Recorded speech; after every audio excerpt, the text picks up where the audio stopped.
తాకట్లో ఉన్న బంగారాన్ని విడిపించి ఆ రోజున మార్కెట్ ధర కట్టి మిగిలిన డబ్బును మీకు అందిస్తుంది Kommuri gold.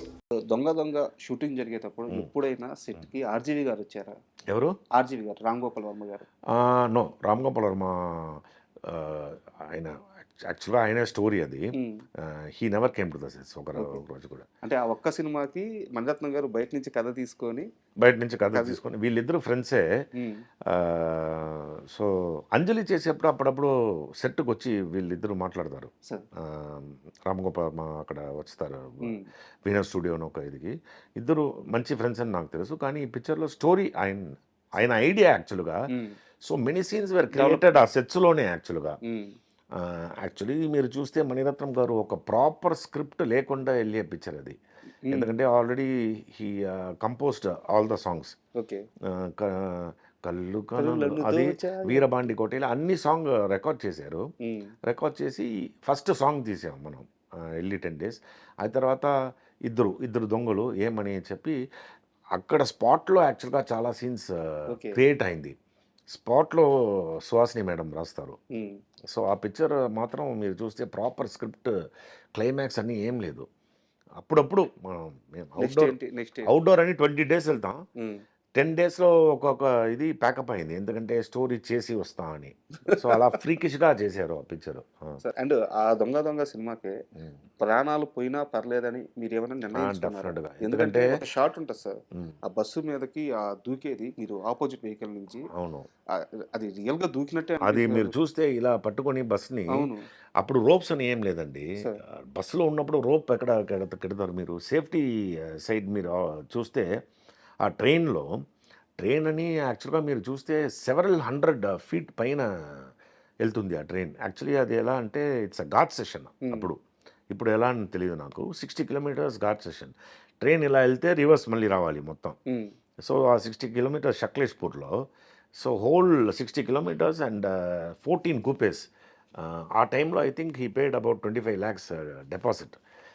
1992లో 25 lakhs deposit shoot కోసం, ఆ ట్రైన్ కోసం. ఎందుకంటే ట్రైన్ ఏదైనా అయితే డ్యామేజ్ అయితే అందుకోసం you have to pay the railway ఇది. సో అక్కడ మీరు ట్రైన్ పైన రన్నింగ్ తర్వాత ఫైట్, ఆ ట్రైన్ ఇలా ఉంటుందండి పైన ఇలా వెళ్తుంది. అప్పుడు ఆ టైంలో ఎక్కడ రోప్ పెడతారు మీరు? సో కింద fall down there is no you know అలాంటి ఒక ఇదిలో సిచ్యువేషన్లో. But there was no fear, nothing ఆ టైంలో. ఓన్లీ థింగ్ ఇస్ దట్ ఈ పిక్చర్ బాగా రావాలి, అది మాత్రం మైండ్లో. అండ్ సేఫ్టీ సైడ్ అని దెర్ వాస్ నథింగ్, రోప్ గీప్ అని ఏం లేదు ఆ టైంలో 92లో. ఆ బిల్డింగ్ మీద నుంచి దూకే షార్ట్స్ కానీ, ఆ వెహికల్స్ షిఫ్ట్ అయ్యే షార్ట్స్ కానీ, ఆ ట్రైన్ పట్టుకుని ఆ మూవ్ అయ్యే షార్ట్స్ కానీ, అండ్ ఆ గుర్రం షాట్ కానీ. అవును. సో ఎవ్రీథింగ్ ప్రతి సీన్లో మీరు రిస్క్ చేసే ఉన్నారు. సో మణిరత్నం ఛాన్స్ ఇచ్చారు, దీన్ని వదులుకోకూడదు, ప్రాణాలు పోయినా పర్లేదని ఫిక్స్ అయిపోతే తప్పించి అలాంటి రిస్క్ చేయలేము లైఫ్లో. ఆ పిక్చర్ లేకపోతే నేను లేదు యాక్చువల్గా. అందుకోసం నేను ఇన్సిడెంట్ చెప్తున్నాను. నేను చాలా పిక్చర్ యాక్ట్ చేస్తున్నాను, చాలా పిక్చర్ వెళ్ళేప్పుడు కూడా నాకు ఒక మర్యాద అని వస్తుంది. ఎలా అంటే మణిరత్నం పిక్చర్లో నేను యాక్ట్ చేశానని, అది ఏదో పెద్ద ఐఐటి ఇంజనీరింగ్ పాస్ అయినట్టు, ఒక ఎడ్యుకేషనల్ ఇన్స్టిట్యూట్ నుంచి పాస్ అయ్యి వచ్చేనట్టు ఆ రెస్పెక్ట్ ఇస్తారు మణిరత్నం పిక్చర్లో యాక్ట్ చేశాను.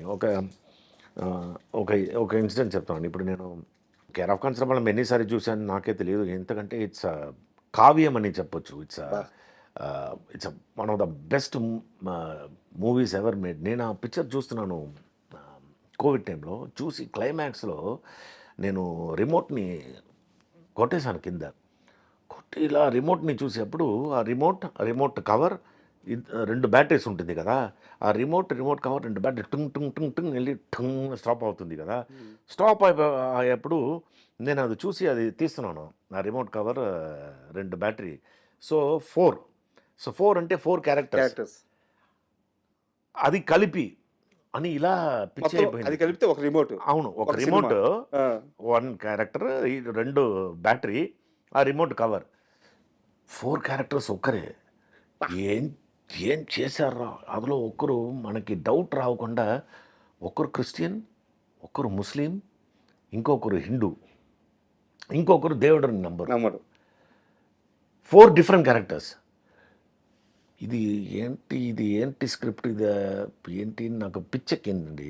పిచ్చెక్కి నేను పైకి వెళ్ళి సిగరెట్ తాకి నా వైఫ్ దగ్గర, ఏంటి చాలా ఎక్కువగా చేస్తున్నావు నువ్వు ఒక పిక్చర్ చూసి వెళ్ళి మూడు వైఫ్ అంటే హేట్రేడ్ అని అందరూ ఈ పిక్చర్ ఏంట్రా ఈ పిక్చర్ చేశాను ఎవర్రా ఇది అని చెప్పి వెళ్ళి చూస్తే వెంకటేష్ మహా. ఇప్పుడు మణిరత్నం గురించి మాట్లాడాను కదా, ఇదన్నీ పోయింది. మణిరత్నం అన్నీ పోయి మనం ఎలాగైనా వెంకటేష్ మహా పిక్చర్లో యాక్ట్ చేయాలి. ఏం చేయాలి అంటే ఏదో ఎవరో నంబర్ ఇచ్చారు, ఆయన ఫోన్ తీయట్లేదు, అలా పోయింది. ఏంట్రా ఇది, ఎలాగైనా ఈయన పిక్చర్ నేను చేయాలి అని చెప్పి ఆయన ఫోటో ప్రింట్అవుట్ తీశాను. ప్రింట్అవుట్ తీసి నా బెడ్రూమ్ ముందు స్టిక్ చేశాను. ఎలాగైనా ఆయన నెక్స్ట్ పిక్చర్లో నేను ఎలాగైనా ఉండాలి అని my prayers was always there. అలా నేను ఈయన గురించి ఆలోచించినప్పుడు ఒక ఫ్రెండ్ ఇంటికి వెళ్ళాను. ఫ్రెండ్ ఇంటికి వెళ్ళేప్పుడు ఒక ఫోన్ వచ్చింది. ఫోన్ వస్తే ఒకరు మాట్లాడతారు, సార్ నేను ఎగ్జిక్యూటివ్ ప్రొడ్యూసర్ మాట్లాడుతున్నాను, మీ దగ్గర డైరెక్టర్ మాట్లాడుతున్నారంట అని చెప్పి ఫోన్ ఇచ్చారు. ఫోన్ ఇచ్చేప్పుడు ఫోన్ తీశాను నేను. హలో సార్, ఆయన వాయిస్ ఇలాగే ఉంటుంది కదా, హలో సార్ ఐఎమ్ వెంకటేష్ మహా.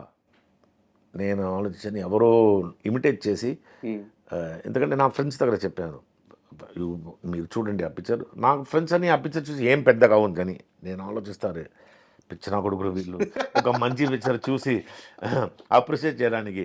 సో ఈయన ఫోన్ చేశారండి, ఎక్కడ ఉన్నాడు సార్ అని.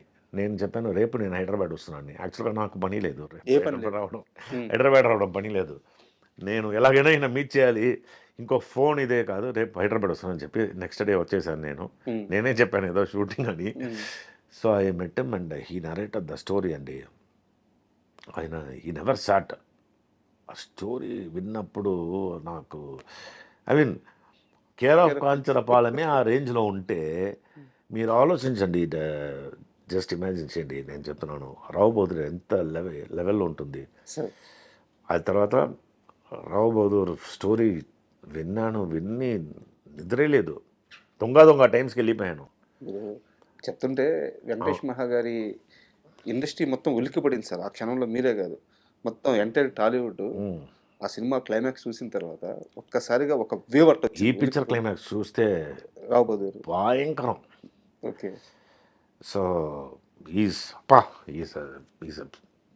అదే పొక్కిషం వెయిట్ చేస్తున్నాం. అంటే ఇప్పుడు దాకా యాక్చువల్గా ఒక ఫిల్మ్ జర్నలిస్ట్గా ఆ సినిమా మీద ఒక అభిప్రాయం ఉండేది, మంచిగా ఉన్నాయి ప్రమోషన్ వీడియోస్ అన్ని అనిపించింది. ఇప్పుడు మీరు చెప్తున్నప్పుడు ఇమాజినేషన్. నేను ఇప్పుడు మీ దగ్గర ఇంటర్వ్యూ ఇస్తున్నాను, ఇంకొక 15-20 డేస్లో పిక్చర్ రిలీజ్ అయిపోతుంది. ఈ ఇంటర్వ్యూ నేను ఇఫ్ ఇట్స్ నేను చెప్పేదాన్ని 100% ట్రూత్ అంతే, 100%. ఎందుకంటే తక్కువగా చెప్తున్నాను నేను యాక్చువల్లీ వెంకటేష్ మా గురించి, and also about Satyadev. And for more videos, please subscribe to iDream channel. Subscribe to iDream Media. Please subscribe to iDream. Please subscribe to iDream. Please subscribe iDream. And please subscribe to iDream. For more videos, subscribe to iDream. please like, share and subscribe to the channel. Congratulations, iDream. Subscribe to iDream. Subscribe to iDream. So subscribe to iDream Media. iDream ki iDream team andarki huge congratulations. Please subscribe iDream Media. Please subscribe to iDream. Subscribe iDream. Please subscribe to iDream. iDream అంటే నా కళల channel subscribe చేసుకున్న నోరు తిరుగుతలేదు, మీరైతే గంట గుర్తు కొట్టండి. For more such videos, please subscribe to iDream. Subscribe to iDream. Please subscribe to iDream. Please subscribe iDream Media. Please do subscribe to iDream. Please subscribe to iDream Media. For best entertainment and information, please subscribe iDream. And don't forget to subscribe to iDream.